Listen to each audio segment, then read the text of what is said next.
지난 7일 일본의 한 언론에서는 한국에서 전범기업 매출이 늘어나고 있다는 뉴스를 보도하기 시작했습니다. 전범기업이란 한국에서 일제강점기 시절 강제 연행 등으로 국민의 생명이나 재산 등에 피해를 입힌 기업이라고 설명했습니다. 그리고는 한국의 국회의원이 발표한 자료를 가지고 이와 같은 주장을 하기 시작했습니다. 한국은 일명 노제펜으로 불리는 불매운동을 시작하면서 일본 제품의 점유율이 전체 외자 구매의 11%에서 5%로 크게 감소했지만 올해 8월을 기준으로 13%까지 다시 증가했다고 주장했습니다. 일본 제품 불매운동 효과가 퇴색되어 버린 것이라는 말이었습니다. 그리고 일본의 유명 게임기기 한국 판매량과 관련된 뉴스도 보도하며 노제펜 운동이 불었지만 한국에서도 판매 예약이 매진되었다며 한국인들은 역시 냄비 근성이라고 비난하기 시작했습니다. 하지만 게임기기의 경우 전 세계적으로 거의 1등을 차지하고 있는 업체이고 관련 분야도 크게 많지 않습니다. 그리고 아시는 것처럼 게임기기를 구입하는 매니아층들은 정해져 있고 이미 자신이 쓰고 있는 기기를 대체할 방법이 없는 상황에서 구매하는 것이라고 할 수 있습니다. 하지만 이를 마치 한국 사람들의 노제펜 운동이 실패한 것처럼 보도하는 일본 언론은 역시나 한결같은 모습을 보여주고 있다고 할 수 있겠습니다. 얼마 전 한국방송광고진흥공사가 시행한 일본 제품 불매운동과 관련해 실시한 설문조사에 따르면 아직까지 일본 제품 불매운동에 동참하고 있다는 응답자는 75%에 달했다고 합니다. 4명 중 3명은 여전히 노제펜 운동을 시행하고 있다는 결과였습니다. 불매운동으로 구매를 포기한 분야는 패션이 56%로 제일 높았고 그 다음으로 주류, 생활용품, 식음료, 화장품 순이라고 응답했습니다. 하지만 일본은 일부 자료만 해가지고 한국의 불매운동 전체를 싸잡아 또다시 냄비 근성과 비교하며 물어뜯고 있는데요. 관련된 일본인들의 반응 자세하게 알아보도록 하겠습니다.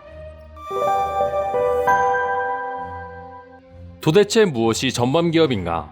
원래 철저하게 반일 감정을 가진 나라이기에 이해 못할 것도 없지만 이렇게 막장 생각을 가지고 있는 나라가 근처에 있다는 게 부끄럽다.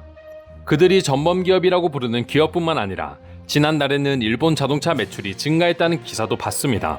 없어도 문제없는 것들만 불매운동을 하고 있나 보죠? 이렇게 무례하게 짝이 없는 한국에서 일본 기업이 철수한 것은 최고의 선택입니다.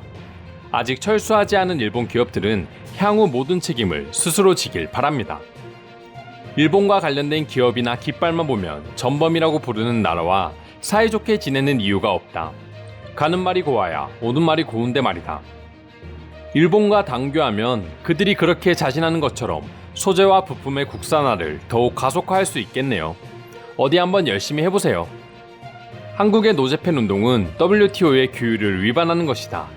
자유무역의 의의를 저버리고 국가가 국민을 협박하고 특정 국가의 제품을 구입을 금지하는 것은 명백한 자유무역 위반이다.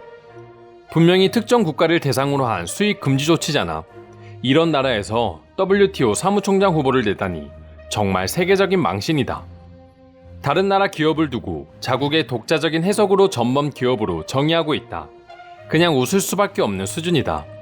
국제사회가 이 사실을 안다면 한국은 격리 조치가 필요하다고 인정할걸? 일본 제품을 사지 않는 것은 개인의 자유지만 정부가 개입하면 외교 문제가 된다. 이웃나라는 정말 미친 나라이다. 전범 기업 취급하는 이웃나라에서 장사를 계속하는 의의가 있나? 적당히 웃어주다가 철수하고 당교하는 게 최선의 선택이야. 그거 알아? 한국 젊은이들 사이에서는 한국을 떠나 일본으로 넘어오기 위해 노력하는 사람들이 엄청나게 늘어나고 있다고 해. 한국에서 돈 벌 방법이 없으니 일본으로 넘어오는 거지. 이상으로 한국의 노제펜 불매운동과 관련된 일본 네티즌들의 반응 살펴보았습니다. 오늘도 영상 끝까지 시청해주셔서 감사드리며 여러분들의 구독과 좋아요는 영상 제작에 큰 힘이 됩니다. 이상 종크TV였습니다.